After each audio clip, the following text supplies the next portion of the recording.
Good morning, good afternoon, good evening, wherever you are in the world. Welcome to the Corporate Jet Investor Town Hall.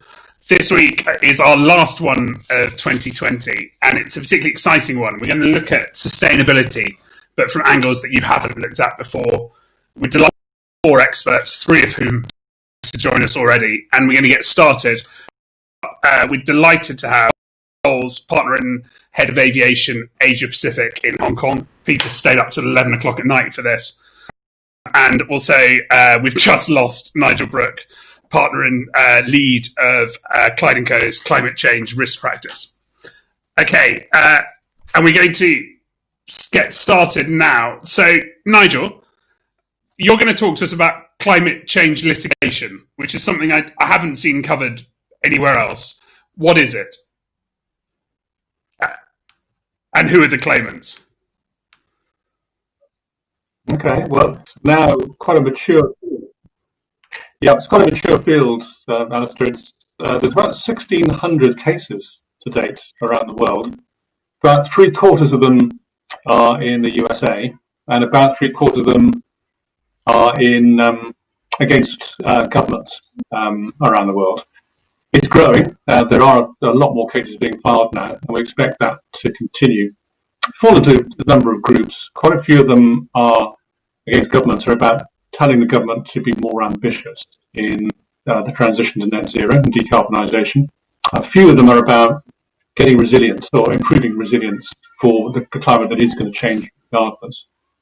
And then against corporates, some of them, some high-profile ones in the States, for example, against oil majors, and one in Germany against Europe's largest utility. Their claims for damages for their contribution to climate change. Ambitious, very ambitious cases. And but also there's cases, for example, against corporates and their directors for greenwashing or overstating their green credentials. So there's a whole variety of cases, and actually we're seeing more and more novel causes of action as well. Also depends how wide you cast your net. So, for example, today, in the last 5 hours, we've had the UK Supreme Court overturn the Court of Appeal's decision, which had blocked the third runway to Heathrow. So that is explicitly about the Paris Agreement and climate change. So and we're going to see more of these planning applications being resisted and so on. So it's a broad category, and there's a lot more of it. And who are they naming it against? Is it against the companies? Is it the board of directors? How does it tend to work? Yeah, so they're putting governments to one side. As I say, about 3/4 of the cases are against governments.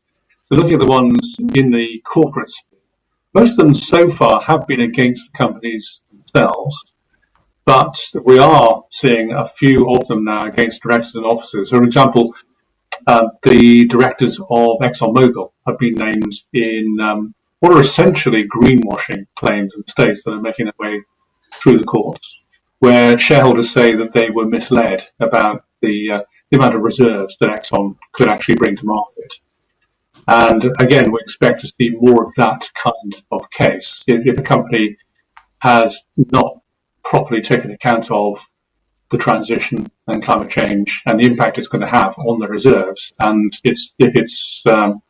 if shareholders can make a case they've been misled, then we see more of those.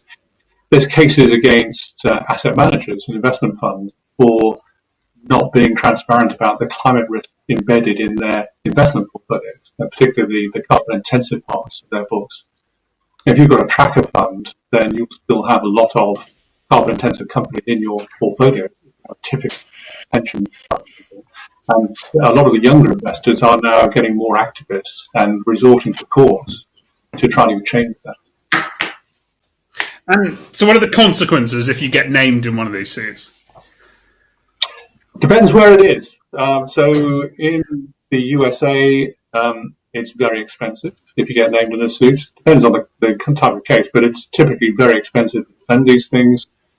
The case, like for example, those ones against the oil majors, they'll take years to get to trial if they get there at all. But the oil majors will spend millions, probably tens of millions, in defence costs along the way, and there'll be the publicity that comes with that. In other countries, it'll be other implications. So, for example, what we're now seeing is human rights cases against corporations. We had one in the Philippines. We've got one that's been filed against Shell in the Netherlands last year, one against Total in France.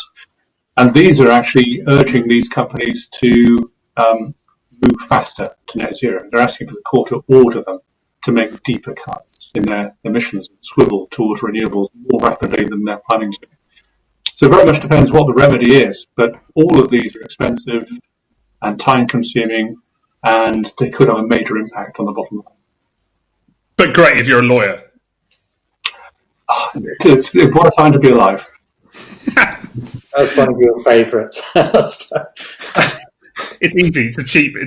Yeah, to get it in there.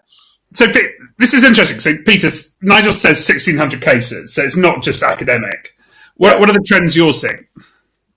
Well, I think the seeing it from a purely aviation perspective, I think you have to go back 70 years when the first cases were brought against organisations in aviation for environmental breaches of various kinds or another, whether they were sort of expressly pollutants in the sense of chemicals or fuel, or whether in time as they developed. I mean, it's a national pastime in Japan to protest and bring lawsuits against airports and governments for noise pollution. So you have to look at it in the wider perspective. But when you look at airlines, and you may remember, and this is a classic case, but it's a classic PR disaster, a case a few years ago where on Earth Day, United Airlines and American Airlines sought to dissuade the European community from extending emissions trading both to aviation but also specifically to international carriers. And that had just followed several months of advertising globally about their green credentials. So, that sort of situation can lead to all sorts of consequences, including protests, including reputational damage, a loss in market valuation. So it's expensive all round, even if you don't go into a lawsuit. Another example is you may remember that Ryanair was ticked off earlier this year because it was claiming that it had the lowest emissions amongst all airlines in Europe, and they were found wanting because the data was from 2011, and B, they didn't publish the figures of rivals. So the Advertising Standards Authority in the UK told them to stop advertising. So in aviation, are we seeing litigation? Has there been cases taken against airlines or aerospace companies?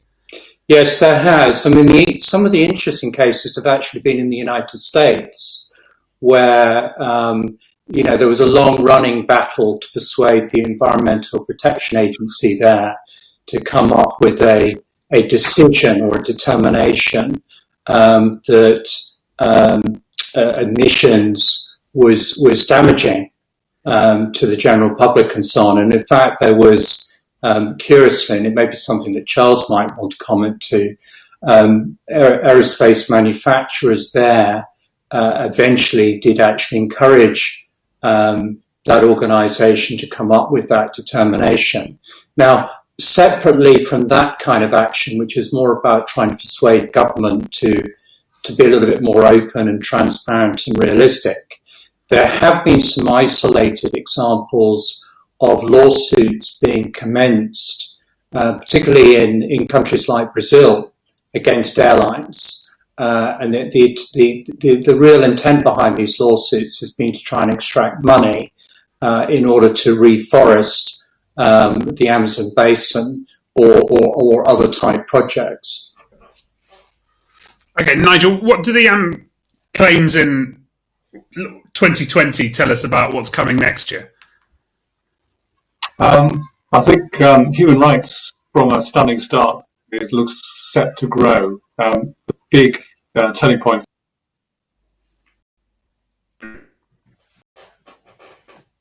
Okay, percent by the end of this year. So they had to take instant measures, reducing speed limits, closing down coal-fired power stations. That case, they succeeded all the way through, the plaintiffs in that case, all the way through to the Supreme Court. So there was plenty of warning. And that itself has spurred a whole load of similar cases around Europe. And now, as I say, spilling over into cases against corporates. I think we're going to see a lot more of that. If any of those cases got some traction against corporates, that would open up a whole new theme of litigation.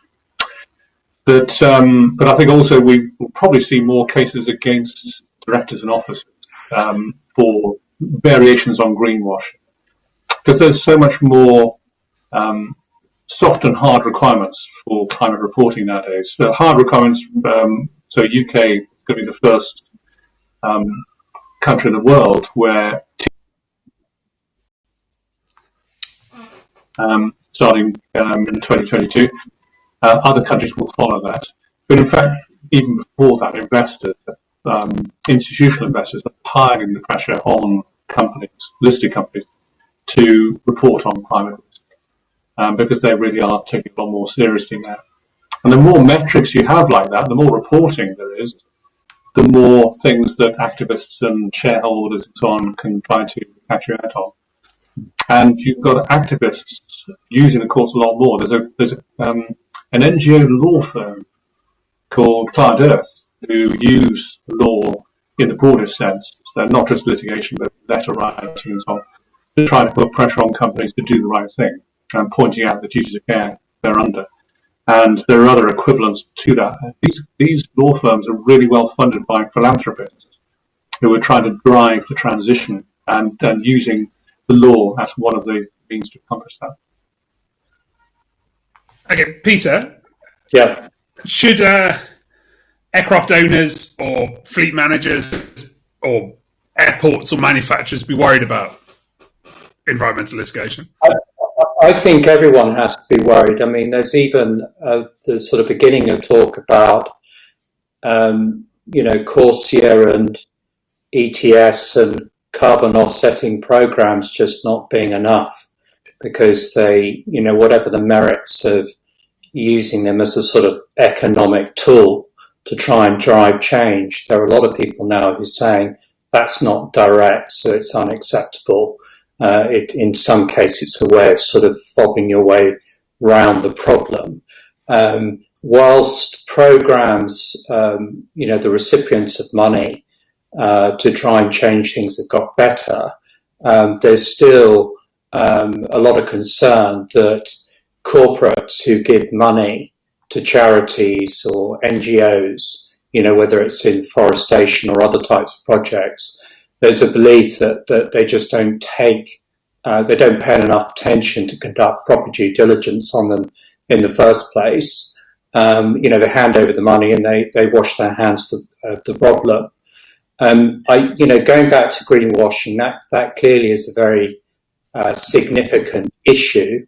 Whether you are, a ultra high net worth individual who owns a corporate jet, or indeed if you are a fleet manager, or indeed if you are, a corporation that has a number of jets, because we all know that aviation gets hacked all the time, left, right, and corner. And if you're a philanthropist who talks about the virtues of trying to improve the environment, and then you step into your flashy corporate jet aircraft and you get caught doing that, it doesn't fare well for you.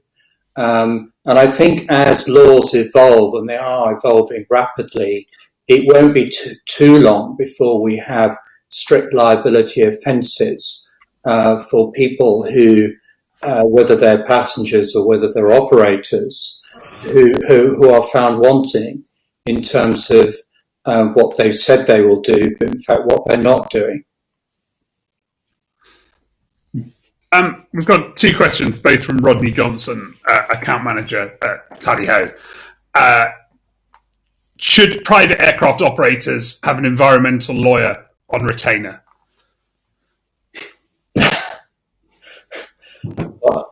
I think we know what the answer is on that. But I think people in the industry obviously need to wake up.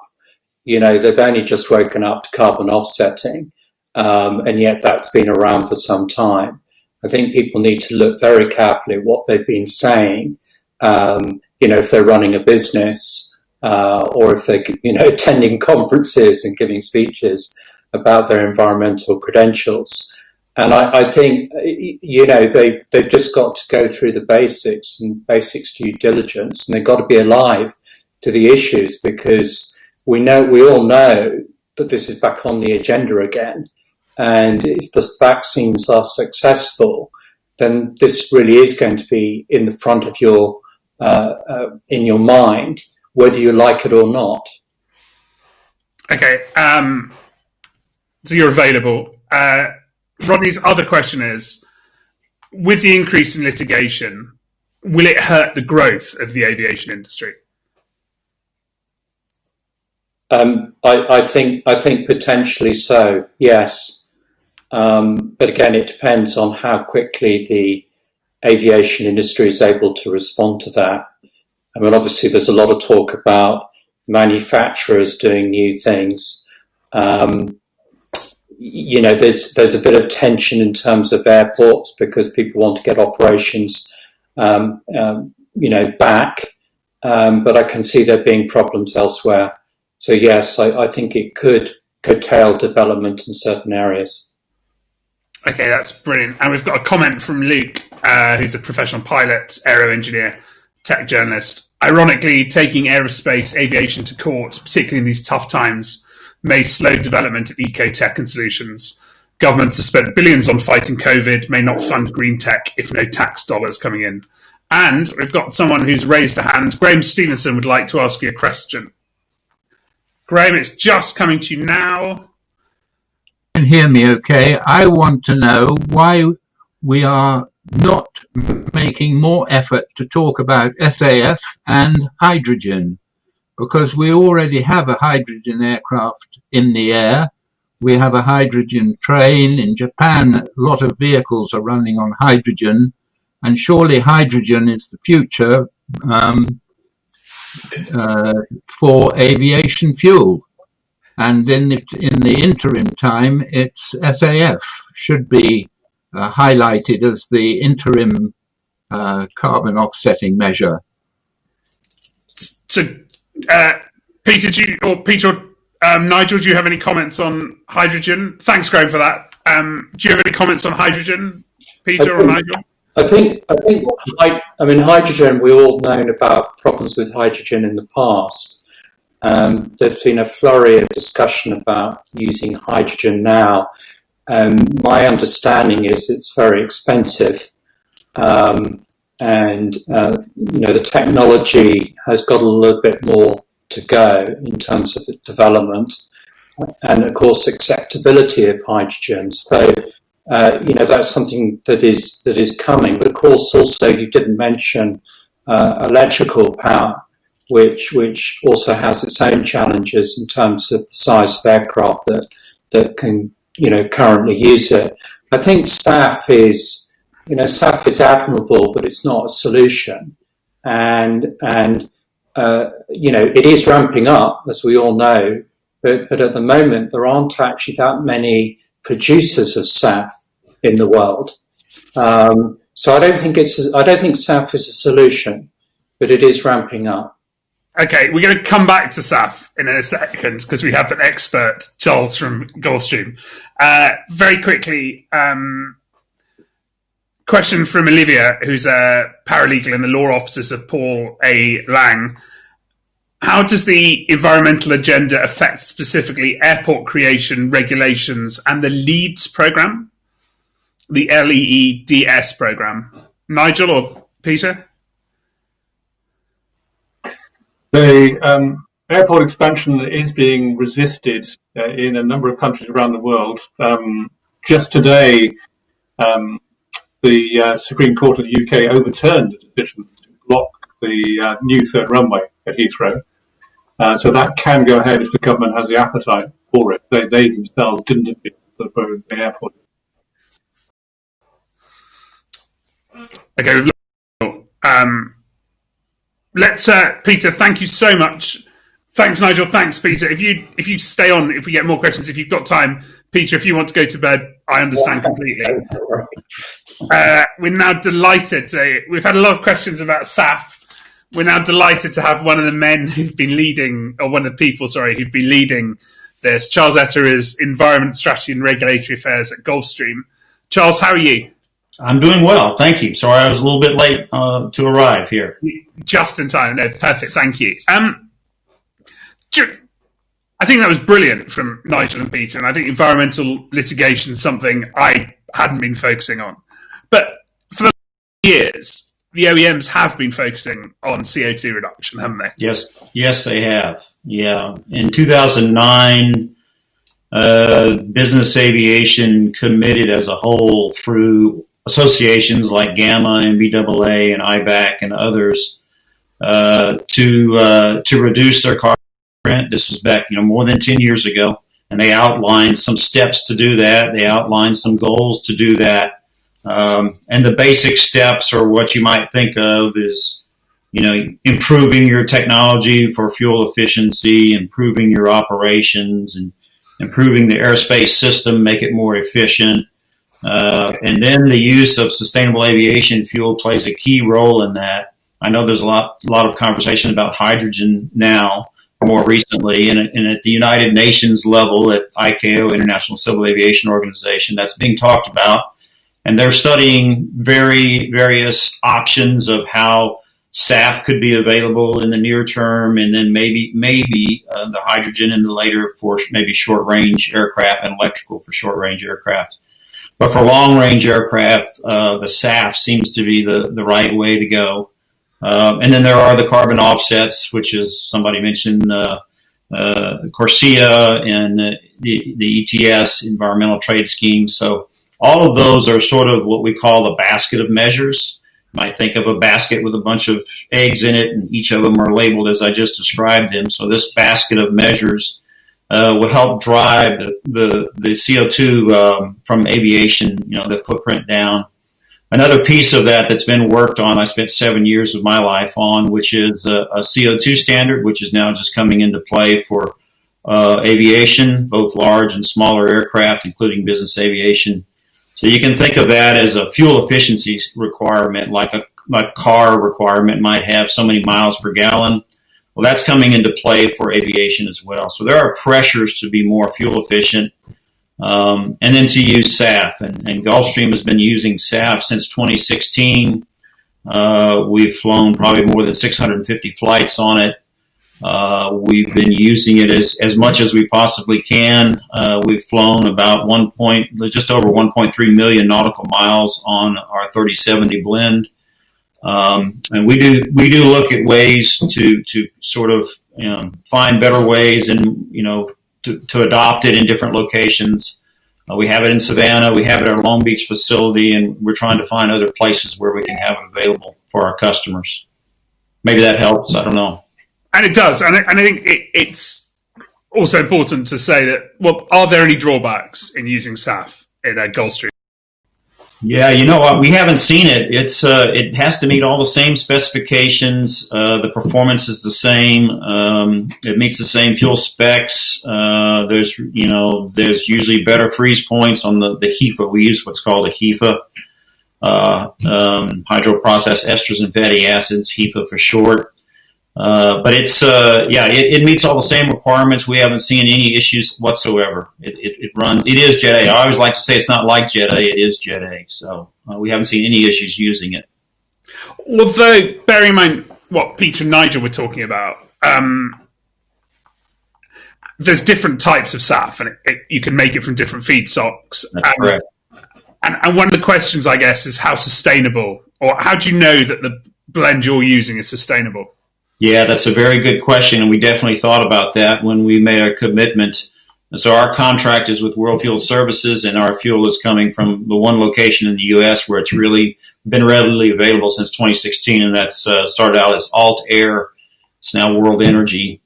And we made sure that in the contract we made sure that there was some language that specified it had to meet a third-party requirement to review that. And in our case, it's RSB, the Roundtable on Sustainable Biomaterials. And they have a criteria where they go through an audit process and they audit that refinery. They look at its books. They look at where the feedstock is coming from. And they'll do what's called a life cycle analysis for that fuel. So we know that it's, I used to say it's better than 60%, at least 60% better than conventional fuel. Today I can say it's better than 70% because the efficiencies have improved. So it's better than 70% compared to conventional jet fuel, which means for every gallon of SAF you use, you get a 70% reduction in CO2 emissions based on a life cycle analysis. And the expectation is that will improve over time. The efficiencies will improve, the business case will improve, and again, it was better than 60. Now I can say it's better than 70, and they are working to make that better. And I think it's also World Energy is definitely certified, as is Neste in aviation fuel, the two largest suppliers of both. Yes, Neste is a big supplier in Europe. They're probably the world's largest biodiesel or renewable diesel supplier, and they can make Jet A whenever they want. They have the facilities to do that. I know that this is one area where I think this isn't greenwashing, and I think that OEMs have done some fantastic job and worked together. Are your customers interested in sustainability? Yeah, we've gotten really good comments back from them, and they're interested in it. We've just recently had a kind of a roundtable like this with some customers out on the west coast of the U.S., in California area. Yeah, I've had great interest in it. They're on their own, I would say, sustainability journey, like all of us maybe are. And so some of them are in their very beginning stages. They're asking a lot of questions, and we can help them with many of those questions about the SAF mostly and where it's available, and the same kind of questions you asked. How do we know it's environmentally friendly? And so they're exploring those, and there are others who've moved on from that. They have their own fuel farm. They have their own agreement already set up. And in some cases, I've kind of helped them kind of connect the dots to the fuel supplier to make sure they were talking to the right people. And so, yeah, we've had some very good responses for that, and we have much more interest in it in the last year or so. They recognize that Gulfstream has been doing this since 2016, and we're really the leaders in terms of usage. And so we provide an example, and we can help them through their journey. We've got a question from the audience, from Luke, a pilot aero engineer journalist. When considering SAF, we need to consider whole life cycle impacts, cradle to grave, not just exhaust. Aircraft last for decades, can re-engine, etc. By running existing on fleets on SAF, is it a win-win rather than fossil till new tech is practical and certified? I think it's a win-win. I think it's absolutely needed. As soon as you start using SAF, to me, I think it's like flipping a switch or a step change. Some of the other ways of getting a reduction in carbon footprint will take some time. But as soon as you start using SAF, you basically have flipped the switch. It's a step change. You're now having a more direct impact rather than some of the things that were mentioned earlier, where you're still contributing, to the CO2, but you're buying offsets and things like that. So I think the difference in SAF is you're changing the input. You're changing, what you're using in the biosphere. And that's the key on SAF is you really are recycling carbon molecules from within the biosphere rather than pulling them out of the ground through a crude oil process. So that's really important. So there's two key items. One is the life cycle analysis, which you just mentioned. And the second important piece of that is that you're actually recycling carbon molecules from within the biosphere. Okay, we've got a question from Miguel Claro, engineering specialist at Bombardier. If the maximum blend is 50%, how can you get a 70% CO2 reduction? I think you're talking about it's a 70% reduction in the pure SAF, isn't it? Yes, that's right. When I speak of SAF, I think of the renewable portion. So in our case, we're using a 30%. I think you mentioned 50%. It is approved up to 50%. So when I speak of SAF, I speak of the renewable portions. And when we think of that portion of it, that's the portion that you do the life cycle analysis on. And so you can get a 50, 60, 70% reduction in CO2 emissions for every gallon of the renewable fuel that you're using. The other portion, in my mind, is not relevant. Okay. I was talking to Nestle World Fuel a few weeks ago. And they're desperate to produce as much SAF. They're waiting partly for regulatory and tax incentives, and also it takes time to build a SAF power plant. Can we talk briefly about book and claim for people who can't access SAF? Yeah, I do think that. Thank you. That's a good question. The book and claim system is really, to me, a necessary piece here, especially in the early stages. Almost think of it as a transition if you needed to. It's available, for instance, in the U.S. and California. That's where you have the low carbon fuel standard, and the policies are favoring it there. They actually favor ground transportation more, but I'm hoping that will change as well soon. So if you only have certain locations around the world, you don't really want to be moving it, on trains and boats and whatever. You want to keep low carbon fuel low carbon, basically.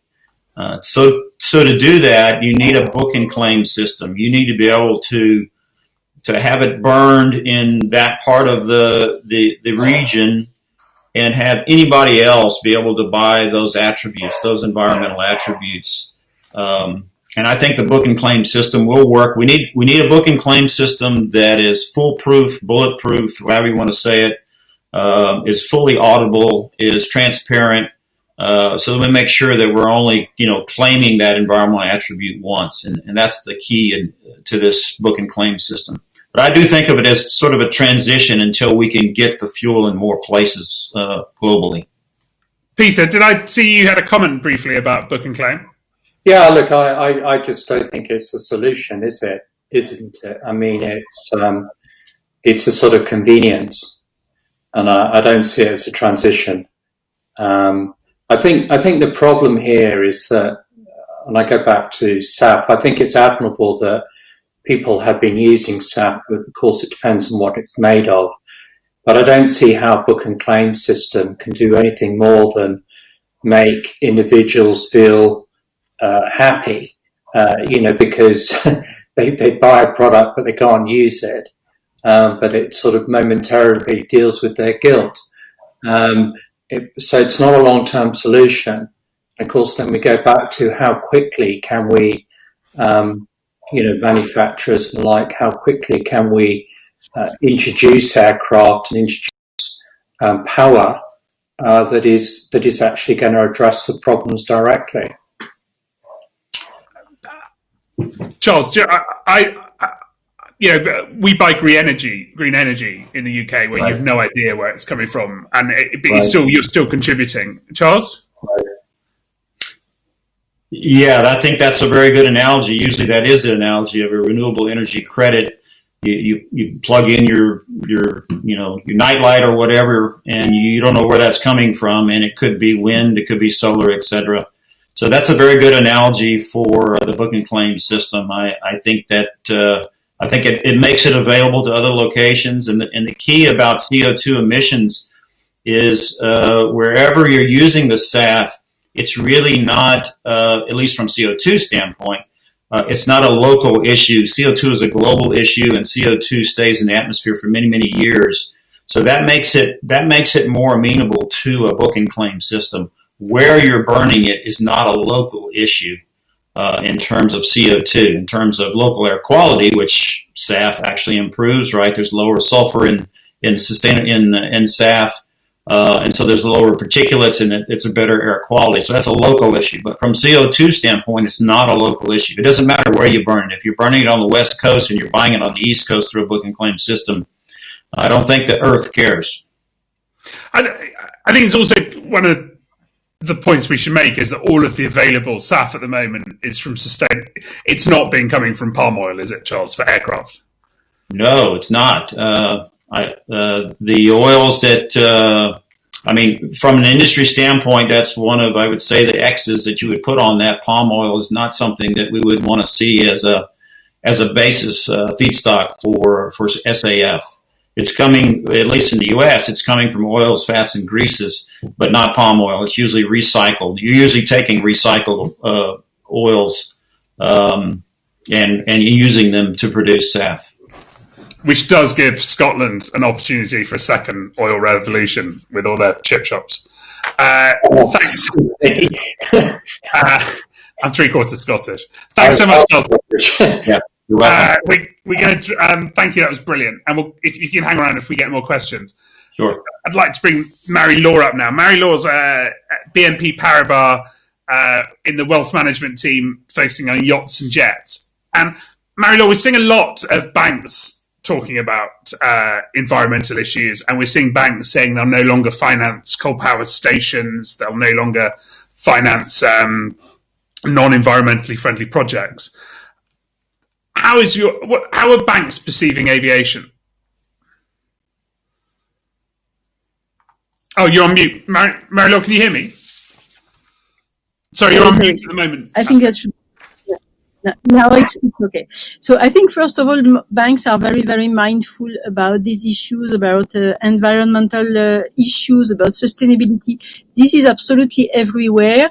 First, because I think the earth and the world has no alternative. So this is the basics. But also because building a more sustainable economy is probably a very important growth driver for tomorrow.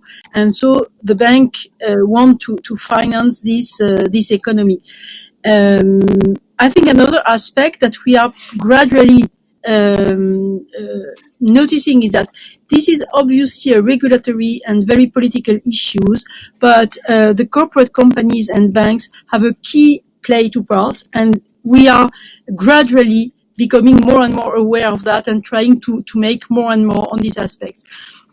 So coming to your question, I think how do we perceive aviation? I think aviation is a wonderful industry, doing a lot of good things from a social and economic perspective. Globally speaking, we all know that even if you ask people in the street whether or not aviation is polluting, they will say, I don't know, but 70% of the carbon emissions are coming from aviation. But the truth of the matter is it's 2%, and business aviation is 2% of the 2%. So I think within the bank we have a very rational approach, and we know that this is not a bad industry. Nothing to compare with the coal industry or the palm oil industry or some other mining, for example, and that this is true. I mean, the bank and tobacco industry within BNP Paribas, we have stopped financing tobacco. But for aviation, for the moment, we have a more meaningful and rational approach, and we know that this is not. This is a very necessary industry. This is absolutely useful also for all the aspects related to social development in the developing country, for medical evacuation. I mean, there are a lot of benefits. We all know about that. It's not extremely polluting. So for the moment, I think aviation as a whole is perceived relatively positively, very positively. Business aviation, it's a niche and it may be a little bit different, but for the moment, I have not heard that it's a major issue. However, banks are very much concerned and are watching carefully any negative comments or image that could be associated to any kind of to the sector that we are financing. What can you do as a bank to help the transformation of aviation and business aviation? Well, I think this is a good question. Basically, the role of the bank is to bring liquidity to the economy on the short term and on the long term. So the bank are gradually realizing that they can encourage and support the transition of the economy through this role that they play in the world. So, I mean, there are things that we can do directly and things that we can do indirectly. Directly within our team, in terms of business aviation financing, we try to do what is within our hands. So we can support, we do support some charities and associations in relation to aviation and to the climate change. For example, we have set up a tick and donate mechanism whereby when we close a new transaction, we ask our clients to make a small donation, and if they don't do that, we do that on their behalf, to a selected charity acting in relation to aviation. So we cannot control the way our clients are using their aircraft, but by this gesture, we support the business aviation the business aviation sector as a whole, and we show that there are a lot of positive things that can be done through business aviation. We are, for example, supporting Aviation Without Border, which is a wonderful organization. They have 2 aircraft supporting NGOs in Africa, supporting refugees program, helping to medical evacuation, medical transfer, and so on. So they are really doing extremely useful missions, and we make a small donation to them. So this is a very small compared to the huge amount of things that needs to be done. But this is something that shows awareness, raising and allows also to raise awareness amongst our clients. Another thing that we do, and we increasingly do, is to offset our carbon emissions. So the bank can calculate the carbon emission of the portfolio that we are financing, and we offset voluntarily these emissions. It's difficult again to know if our clients do something, to which extent, on which platform, and so on. But the banks can proactively decide that whether or not these emissions are already offset somewhere in the world, the bank, wants to offset the emissions from the portfolio that we are financing. These are examples of things that we can do directly, and this is completely within our hands to do that. 10 years ago, the idea that banks wouldn't finance coal mines or coal-powered stations would have been almost unheard of. Do you think in 10 years' time, banks will still be financing aircraft? Again, I think this is, for the moment, I don't see any kind of reluctancy for aircraft and aviation and shipping industry. I think these industries are absolutely necessary to the world, and to, aviation especially is absolutely key for connecting people and for helping also developing countries to grow. For the global economy. So there are a lot of good aspects and positive aspects that are absolutely needed. So I think for the moment, the bank are still willing to be part of this, to finance aviation. What we are thinking of is how can we encourage the transformation of the sector.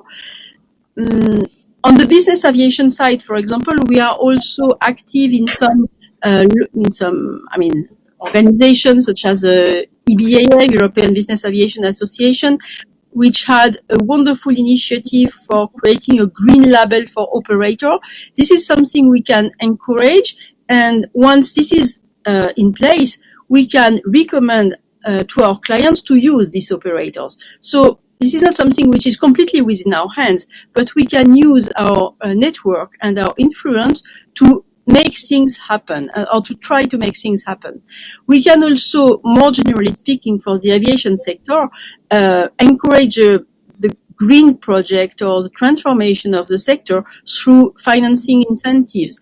We did the same for the palm oil industry, for example. We used to finance we had some big clients, And at a certain point of time, we have imposed some improvement in the way they were doing business, and we could do the same for aviation.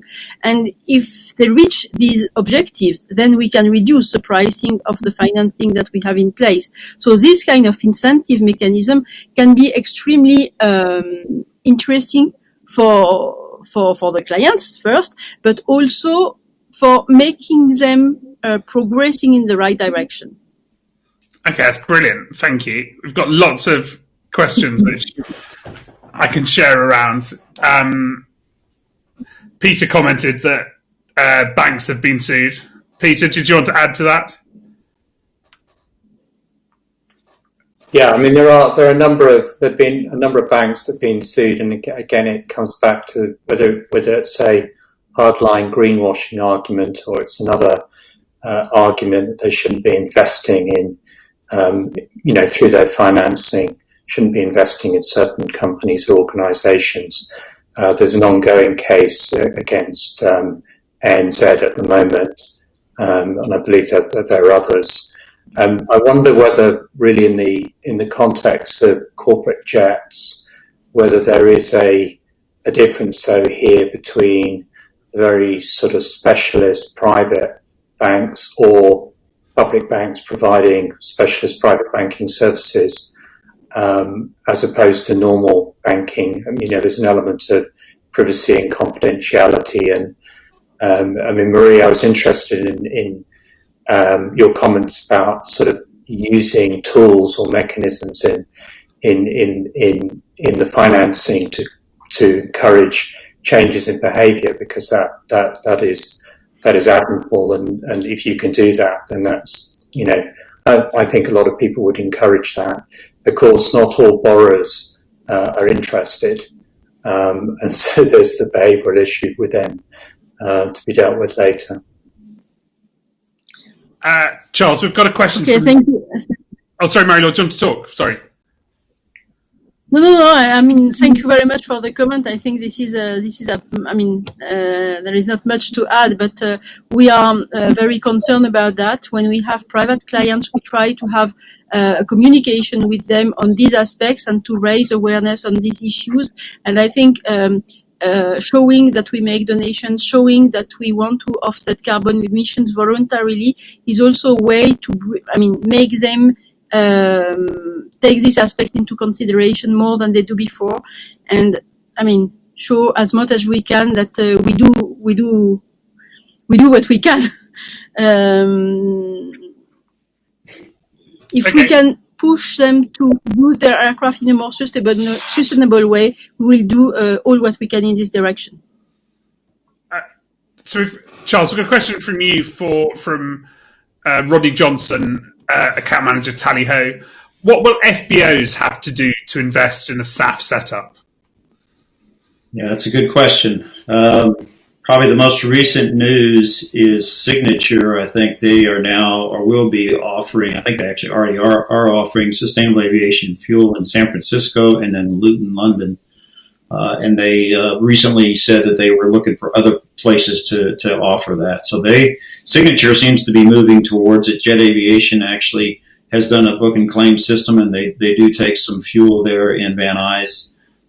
So I think the answer to your question is policy. This is all policy, and when the policy, sort of gives us a level playing field with ground transportation, or maybe even a bump up, give us a little leverage, I think you'll see the movement towards more refineries producing sustainable aviation fuel. You already mentioned Neste. Neste is going to have a facility in Singapore.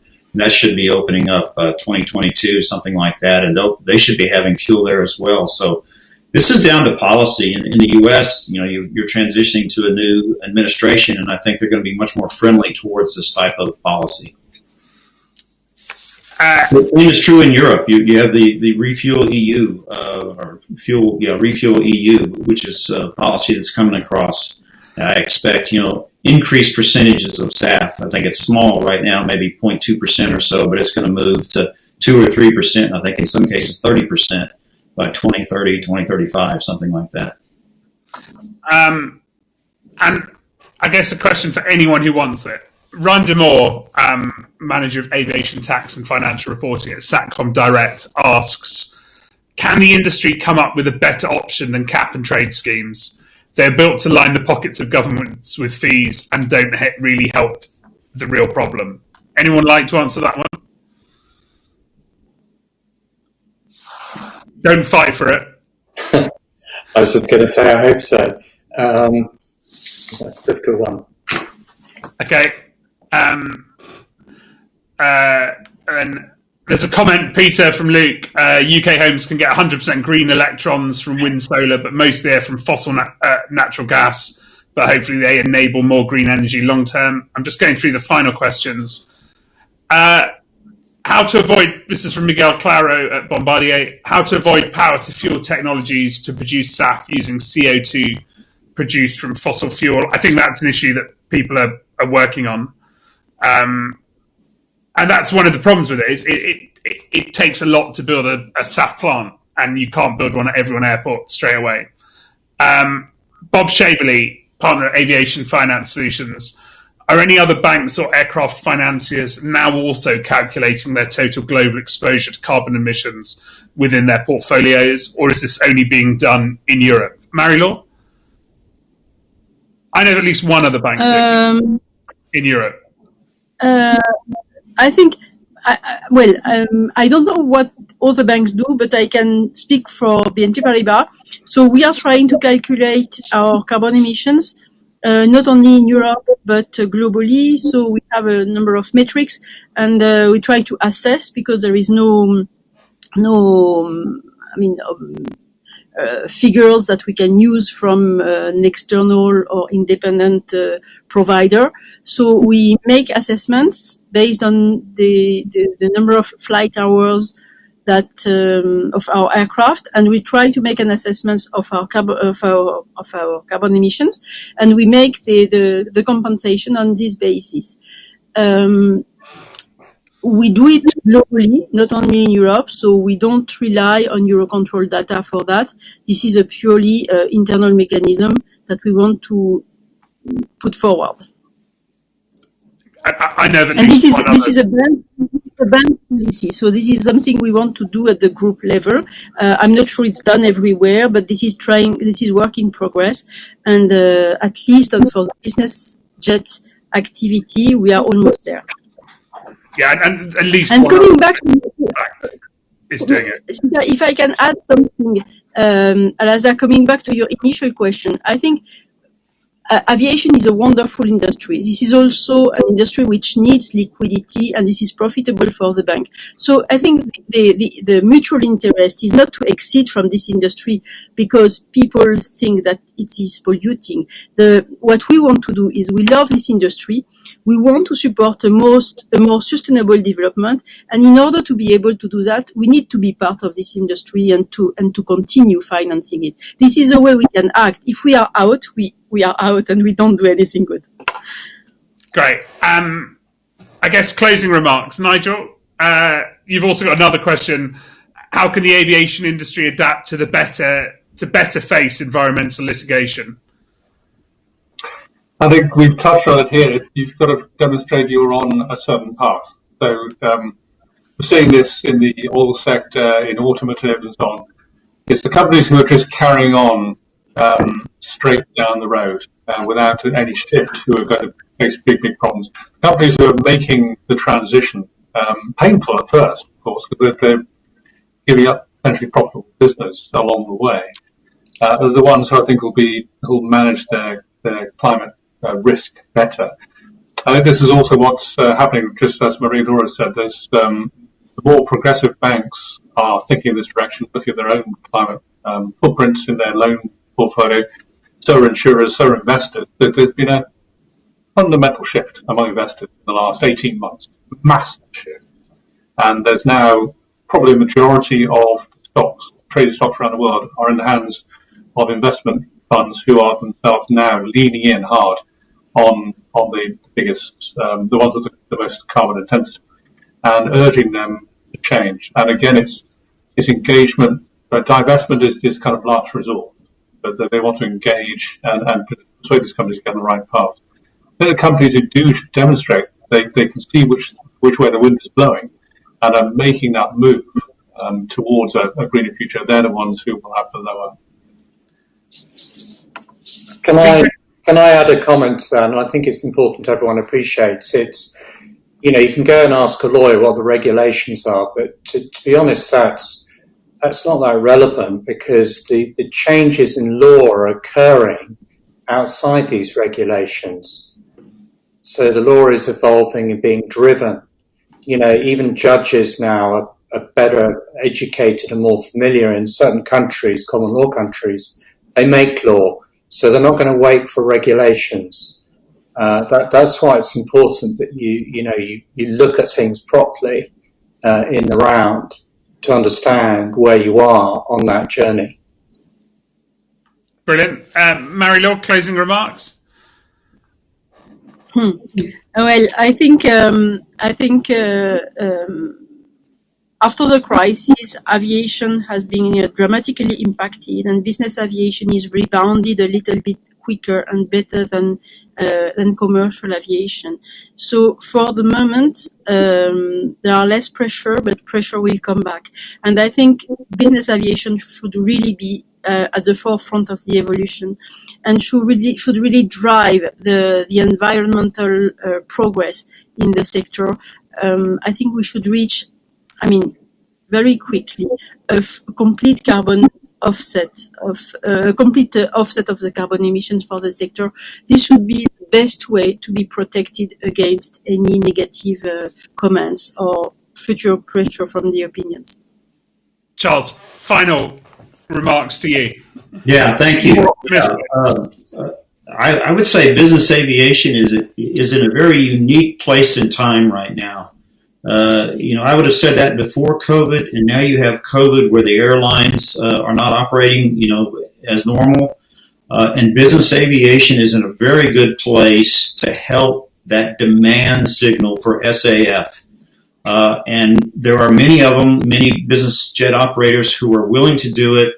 Their parent companies have sustainability goals to meet, and the aviation department can contribute to that through the SAF, use of SAF. So I really think business aviation is in a unique place and time here in 2020 through 2025, where we can help leverage this and kind of get this moving forward. Brilliant. Thank you so much to all our fantastic panelists, Mary-Laure, Nigel, Peter and Charles. Thank you so much. We're getting lovely comments. Bizav should lead the way. Toby, the CEO, co-CEO of Fly Victor, said, well said, Charles. Thank you so much for joining us in 2020. This is our last town hall of the year, but we look forward to seeing you all in 2021. Thanks so much to all our speakers. I think something like crazy figure like 8,000 people who've watched the town hall this year. Thank you so much.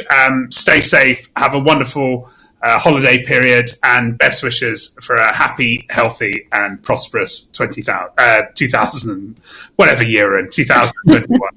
Thank you very much. Thank you. Thank you very much. Thank you.